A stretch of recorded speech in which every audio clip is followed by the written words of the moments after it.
Good morning mga kalapatids. Welcome back to Ryan de la Cruz Loop TV. For today's video mga kalapatids, yan. Bali, last lap na ng North Summer Race. Yan, bali makikiabang ulit tayo kay Louie Joy Morales. Yan. Bali, binitaw nga yung kanilang ibon ng Kabanatuan at uuwi dito sa Pinamalayan, Oriental Mindoro. Samahan nyo po akong abangan yung kanyang ibon. Bali, last lap na mga kalapatids. Pero bago ang lahat, intro muna tayo mga kalapatids.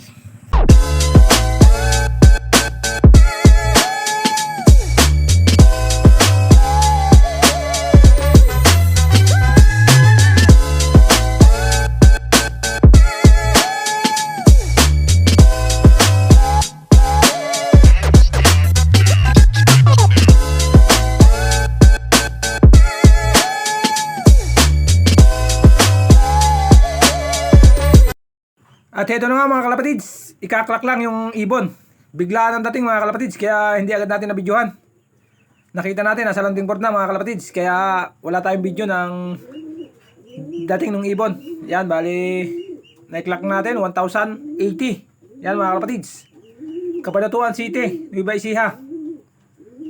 Umuwi dito sa Pinamalayan, Oriental Mindoro. Yan, bali yung kanyang tatak sa pakpak. Yan mga kalapatids, bali ito yung may-ari ng ibon. Yan.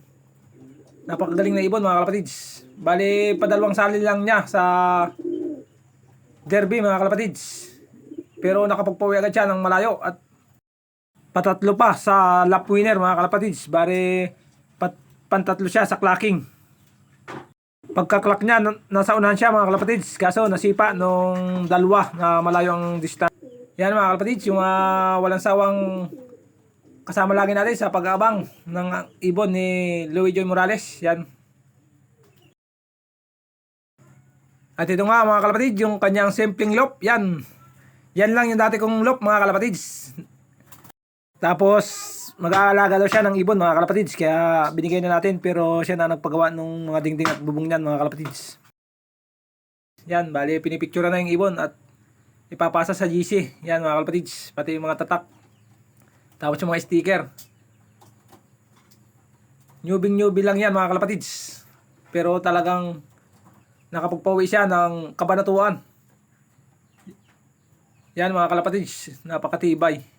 Iisa yung nilaro niya mga kalapatids. Pero napauwi niya sa duluhan. Kukunti na lang sila nakapag-clock. Pero talagang napakagaling ng ibon nito.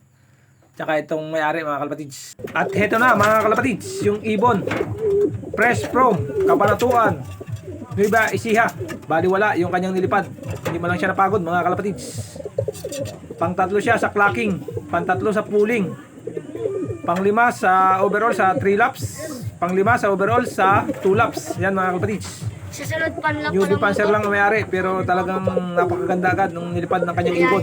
Kabanatuan to Pinamalayan, Oriental Mindoro.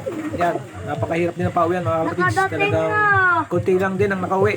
Pero itong ibon na to, babad sa 1,000 halos ang speed. Kaya napakagaling. Baliwala yung kanyang nilipad.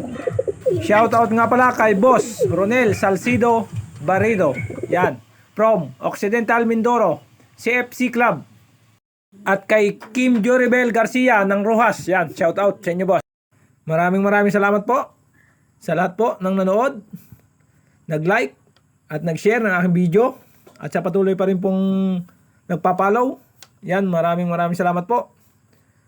Muli po, maraming salamat po at God bless po sa inyo lahat.